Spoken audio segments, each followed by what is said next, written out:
Nous savons maintenant qu'à l'horizon de 2020, la Chine sera la première puissance économique du monde. Et moi, je connais un tout petit peu l'histoire du monde et des civilisations. Je n'ai jamais vu dans l'histoire une puissance qui soit la première puissance économique du monde et qui n'ait pas cherché à être en même temps la première puissance politique et militaire du monde. D'ailleurs, regardez où est-ce que les budgets militaires s'envolent depuis quelques années. C'est en Asie, et c'est normal, puisqu'ils se développent, puisqu'il y a de la croissance. Donc on va vivre dans un monde complètement différent, avec en face de nous un continent asiatique qui aura, comment dirais-je, la volonté de dominer le monde. Et c'est normal, ça fait partie du jeu des civilisations.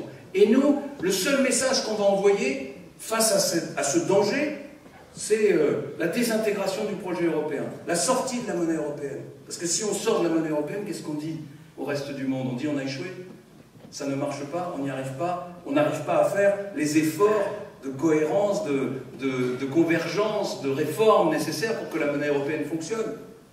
Et si cet argument ne vous convainc pas complètement, je vais vous en donner un autre qui va peut-être vous parler beaucoup plus simplement. Vous avez des économies. Le jour où on sort de la monnaie européenne, pourquoi est-ce qu'on en sort? Pour dévaluer. À la minute où on sort de la monnaie européenne, toutes vos économies vont fondre comme neige au soleil. Voilà la réalité. Alors, est-ce que c'est crédible?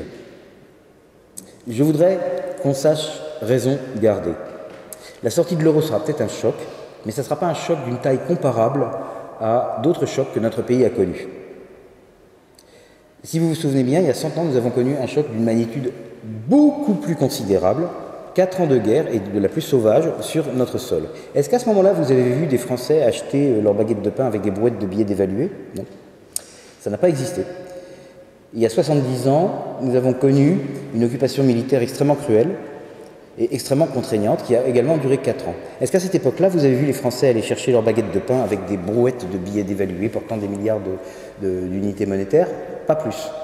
Et comment voulez-vous qu'une chose qui n'a pas été produite par des chocs d'une amplitude vraiment majeure soit produite par quelque chose qui en comparaison est tout petit, la sortie de la France de la zone euro? Le simple bon sens devrait montrer que c'est absurde. Et néanmoins, cet argument est répété. Donc une prophétie apocalyptique, c'est ça. Il y a aussi une prophétie apocalyptique plus spécialisée qui a été récemment reprise par Moscovici, Juppé et qui est originaire, je crois, de Sarkozy, sur laquelle je m'expliquerai plus loin, et qui est sur le poids de la dette. Mais vous reconnaîtrez le même mécanisme.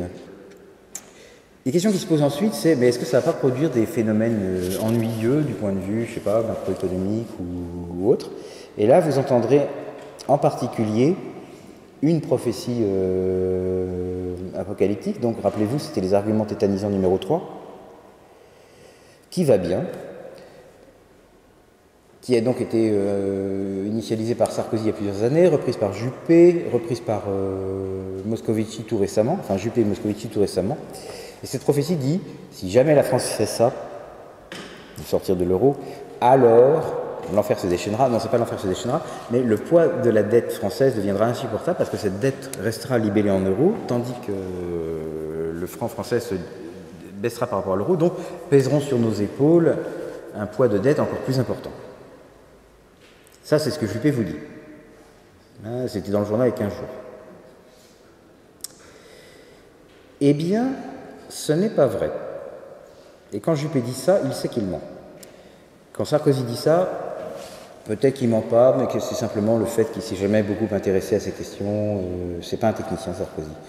Quand Moscovici dit ça, je ne me prononcerai pas. Mais Juppé, c'est pas possible d'imaginer qu'il ne sait pas de quoi il parle. Et donc, lorsqu'il vous affirme une chose pareille, il ment sciemment.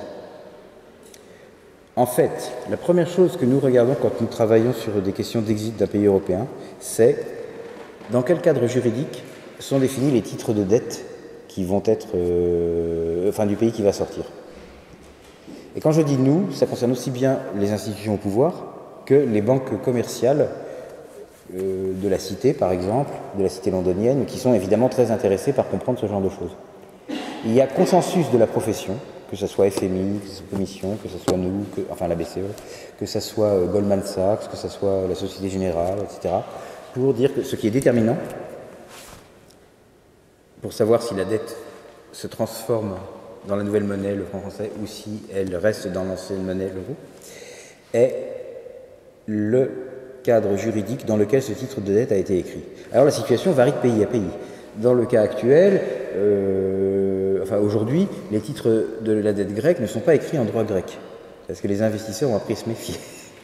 Mais les titres de dette d'État français sont très majoritairement de droit français. Ce qui veut dire que si la France sortait de l'euro, automatiquement, et sans qu'on ait rien à dire, à faire ou à écrire, la dette française deviendrait libellée en francs français. Et alors, il en résulte que ne se produirait pas la catastrophe dont Juppé vient de vous dire qu'elle se produirait. La dette ne s'alourdirait pas, parce qu'elle reste. Enfin, nous aurions, à la place d'avoir des euros, nous aurions des francs français, mais les titres de dette français seraient passés aussi d'euros à francs français. Et donc, ça nous serait à peu près égal.